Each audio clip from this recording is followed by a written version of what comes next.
Hi price lord. దేవుని పరిశుద్ధ నామానికి స్తోత్రం కలుగును గాక. ఈరోజు దేవుని వాగ్దానము మొదటి రాజుల గ్రంథము 3వ అధ్యాయము 14వ వచనము. నిన్ను దీర్ఘాయుష్మంతునిగా చేసేదను. ఆమేన్. హల్లెలూయా. సహోదరి సహోదరుడా, ప్రభు ఈరోజు మనకిస్తున్న వాగ్దానం, నేను నిన్ను దీర్ఘాయుష్మంతునిగా చేస్తానని. ఈరోజు నీ శరీరంలో వస్తున్న బలహీనతలను బట్టి, అనారోగ్యమును బట్టి నువ్వు కృంగిపోతున్నావేమో. మన చుట్టూ కూడా మనం చూస్తున్న పరిస్థితులు, ఇప్పుడు మనం చూసినట్లయితే చాలా వైరల్ ఫీవర్స్, వైరల్ ఇన్ఫెక్షన్స్, తర్వాత చాలామందికి ప్లేట్లెస్ డౌన్ అవుతుంది, హఠాత్తు మరణాలు. వీటన్నింటి మధ్యలో మనకు కూడా మరణ భయం, ఎప్పుడు ఏం జరుగుతుందో తెలియట్లేదు, ఎప్పుడు ఎలా ఉంటామో తెలియట్లేదు.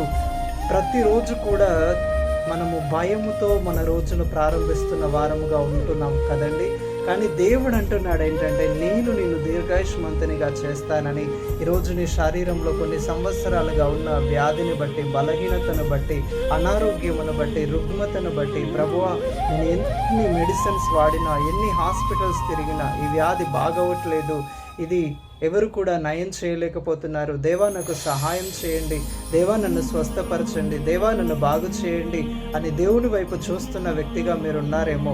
అయితే ప్రభు అంటున్నాడు, నేను నిన్ను దీర్ఘాయుష్మంతునిగా చేస్తాను. నీ బలహీనతను నీలో నుండి తీసివేసి, నీ వ్యాధిని స్వస్థపరిచి, నీ బలహీనతను బాగు చేసి నేను నిన్ను దీర్ఘాయుష్మంతునిగా చేస్తానని ప్రభు అంటున్నాడండి.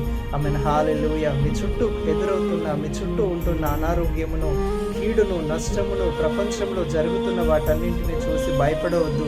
దేవుడు మిమ్మల్ని ప్రేమిస్తున్నాడు. ఆయన మిమ్మల్ని దీర్ఘాయుష్మంతులుగా చేయబోతున్నాడు.